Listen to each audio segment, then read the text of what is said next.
22 mars 2000, au large de l'Ukraine, dans les eaux de la mer Noire. Des gardes-côtes ukrainiens pourchassent un bateau de pêche turc, un braconnier qui veut fuir à tout prix.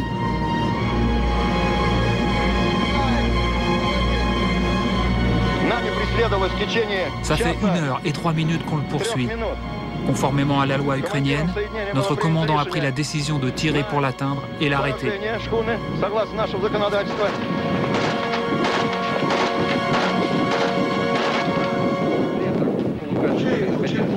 Ce 22 mars 2000, l'Ukraine déclare la guerre aux braconniers turcs, attirés dans ses eaux par un trésor, les turbots de la mer Noire.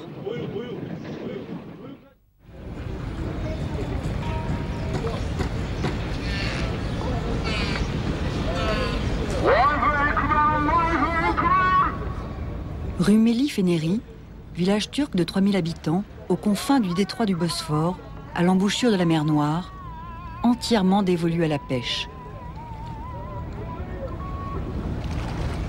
Petits et gros bateaux cohabitent dans le port. Les pêcheurs du grand large forment une famille à part. La plus riche et la plus respectée est celle des pêcheurs de Kalkan, un cousin du turbo qui vit dans la mer Noire. Le capitaine Ibrahim fait partie de cette tribu qui fait vivre la moitié du village.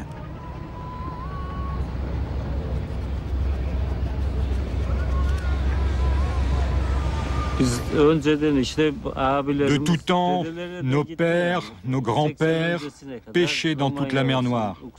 Nous aussi, on a connu ça. Aller partout, sans problème, du côté de la Bulgarie, de la Roumanie, de la Russie.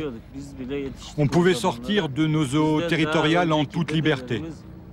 Quant à nos aïeux, ils s'installaient même à terre, sur les côtes poissonneuses, en Roumanie, en Bulgarie ou du côté de Kerch, en Ukraine.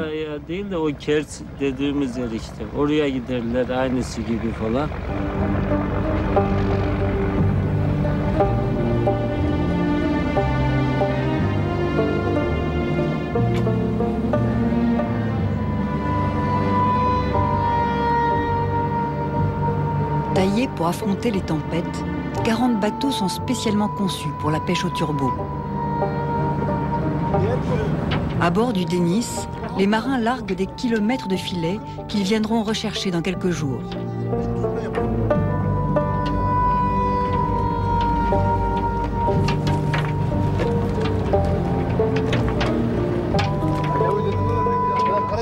Le turbo, on ne le trouve qu'en mer Noire, parfois en mer de Marmara.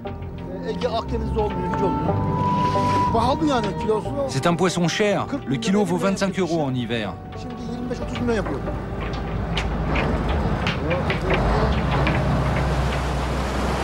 Les pêcheurs vont ensuite relever d'autres filets posés la semaine précédente. Très recherché par les Turcs, le turbo de la mer Noire est une mine d'or.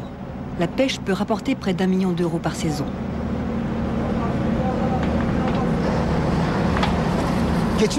Il faut bien pêcher, c'est notre gagne-pain. Mais vous allez voir, nous allons remonter les filets et on ne prendra pas plus de 3 ou 4 turbos.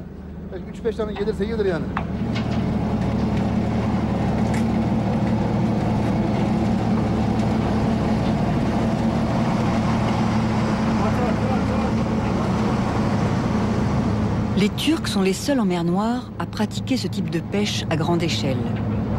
Ils ont les moyens, le matériel et le savoir-faire, mais il leur manque les turbos. Il n'y en a pas ou très peu dans leurs eaux.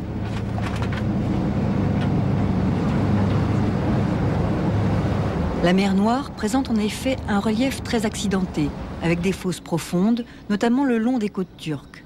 Or, le turbo aime les fonds sablonneux et les pentes douces.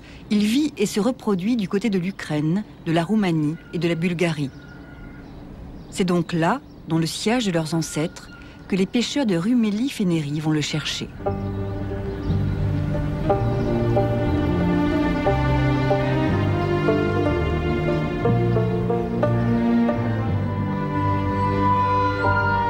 La pêche au turbo est une tradition tellement ancrée, tellement forte, que les hommes ne pouvaient concevoir le moindre changement. Le village poursuivait ainsi son bonhomme de chemin, alors qu'autour de lui, dans la région de la mer Noire, l'Empire soviétique se désagrégeait, de nouveaux États naissaient, de nouvelles frontières apparaissaient, à terre comme en mer.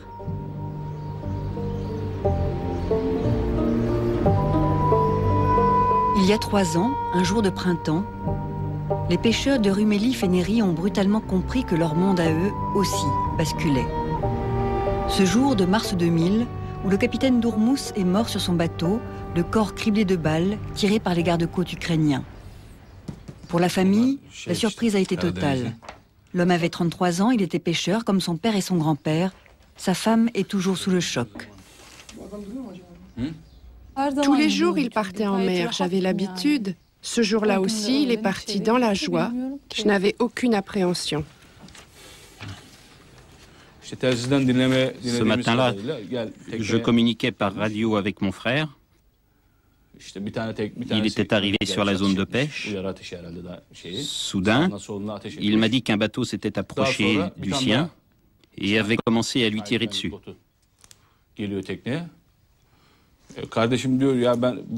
Deux vedettes des gardes-côtes sont ensuite arrivées et ont commencé à tirer des deux côtés.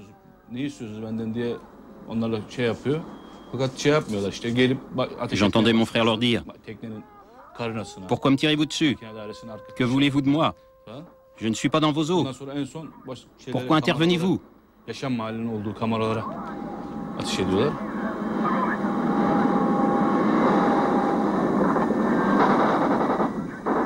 Le meurtre du capitaine Dourmous est filmé par les gardes-côtes ukrainiens qui ont embarqué leur propre caméra à bord. Ces images seront même diffusées à la télévision. D'après plusieurs témoins, le bateau ainsi qu'un autre navire turc se trouvaient alors à plus de 150 km au large d'Odessa. Pendant plusieurs heures, les gardes-côtes vont s'acharner sur eux.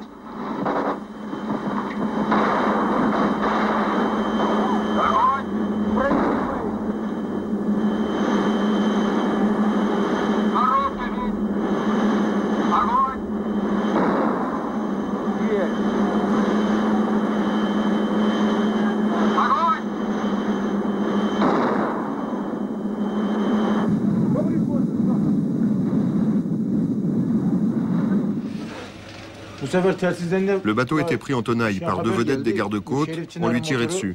Le capitaine Dourmous criait « D'accord, d'accord, je ne viendrai plus ici, je ne le ferai plus ». Mais ils ne l'ont pas écouté. Il continue à tirer. Et puis la voix s'est tue, quelqu'un a crié « Il est mort ». J'ai entendu ça sur ma radio de bord. Au moment où il apprend la nouvelle, le capitaine Mermet est lui aussi en train de pêcher le Turbo, mais à 500 km de là, au large de Sébastopol. Quelques minutes plus tard à peine, il est lui aussi pris en chasse par les gardes-côtes ukrainiens. Ils ont voulu éperonner mon bateau à l'arrière. J'ai viré de bord, ils nous ont frôlés. Quand j'ai compris qu'ils cherchaient à nous couler, j'ai commencé à me battre. Je me suis dit qu'ils cherchaient à nous tuer. Et j'essayais de m'échapper en manœuvrant dans tous les sens.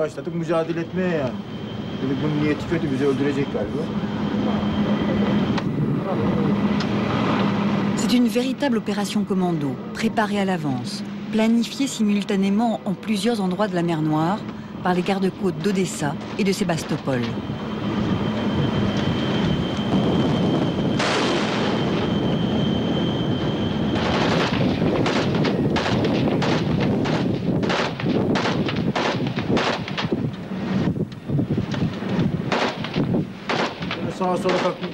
Quand nous avons commencé à fuir, ils ont préparé une torpille.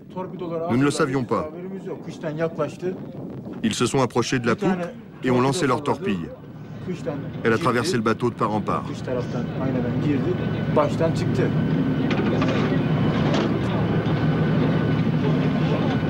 Fish, rıba, kalkan, kambal. Kambal, ya? Kalkan? Ne? Var. Лицензия, разрешение. Certificat. Embarqué sur le navire des gardes-côtes, le capitaine Mermet verra son bateau couler sous ses yeux.